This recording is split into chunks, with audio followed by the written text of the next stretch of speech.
ఎంబడే జరగబోయే రాష్ట్రాలలో శాసనసభ ఎన్నికలలో 33% మహిళా రిజర్వేషన్లు అమలు చేయొచ్చు. 2029లో ఏదైతే లోక్సభ ఎన్నికలు జరుగుతాయో 543లో 33% అంటే 181 మంది మహిళలకు ఆటోమేటిక్గా లోక్సభలో కూడా ప్రాతినిధ్యం వహిస్తుంది. అట్లా అమలు చేయకుండా ఈరోజు సీట్ల పెంపు కార్యక్రమాన్ని, నియోజకవర్గాల పునర్విభజన కార్యక్రమాన్ని కూడా దీంతో పాటు కలిపినరు.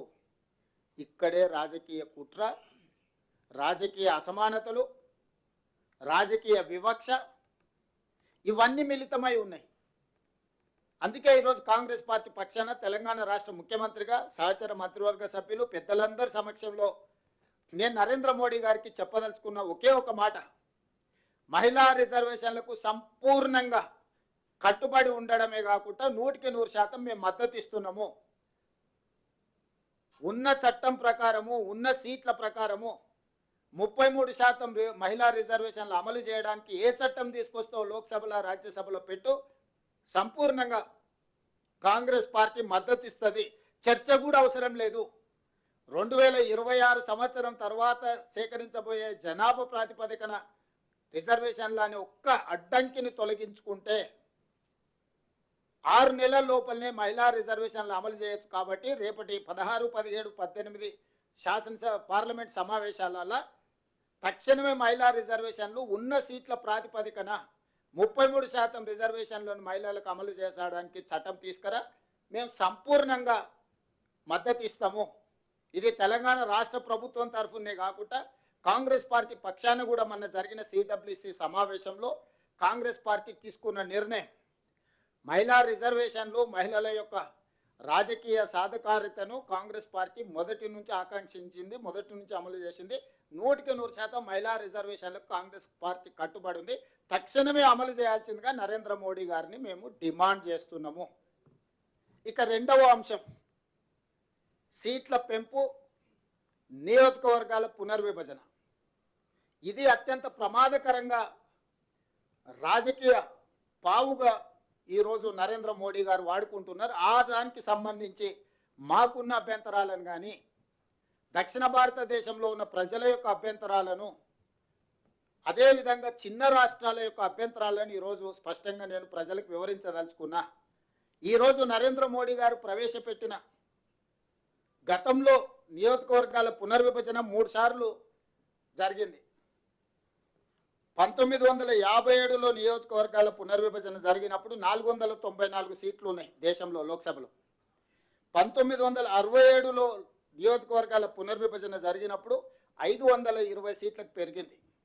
అదేవిధంగా 1977లో చేసిన నియోజకవర్గాల పునర్విభజన ఇది అత్యంత కీలకమైనది. శ్రీమతి ఇందిరాగాంధీ గారు ఉన్నప్పుడు 1971 జనగణన ప్రకారము 1976లో నియోజకవర్గాల పునర్విభజన జరిగింది.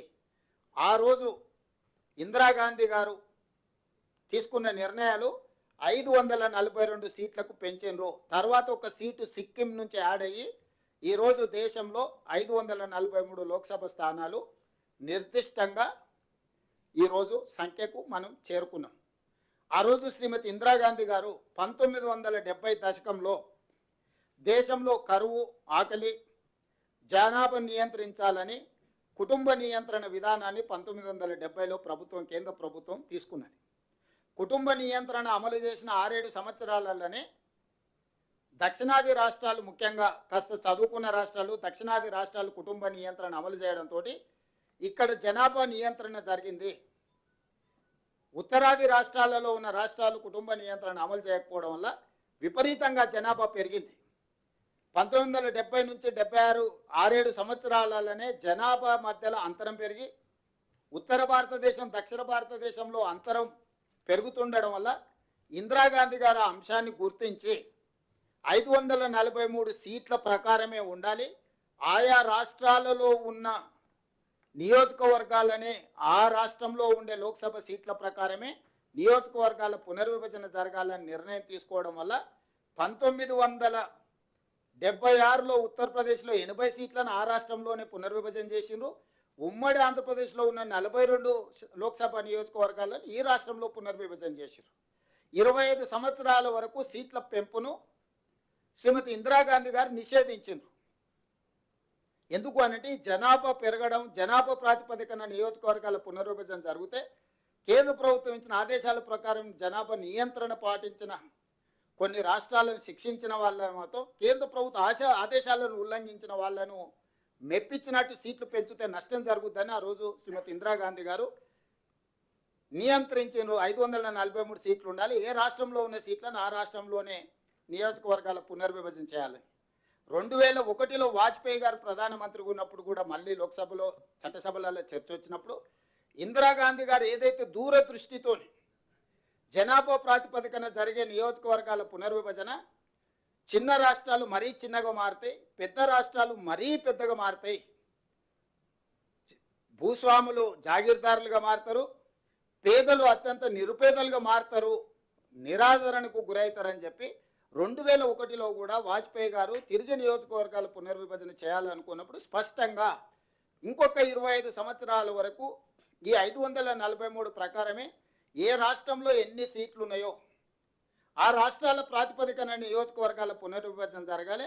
అక్కడ దామాషా ప్రకారం ఎస్సీ ఎస్టీ సీట్లను, అక్కడ ఉన్న అసెంబ్లీ సీట్ల రిజర్వేషన్లను వీటన్నిటిని మార్చుకోవడానికి 2001లో చట్ట సవరణ అటల్ బిహారీ వాజ్పేయి గారు చేశారు.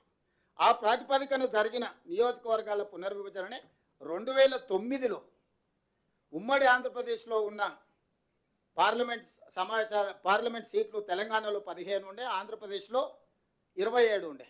2009లో 17 సీట్లు తెలంగాణకు వచ్చినాయి, 25 సీట్లు ఆంధ్రప్రదేశ్కి పోయినాయి.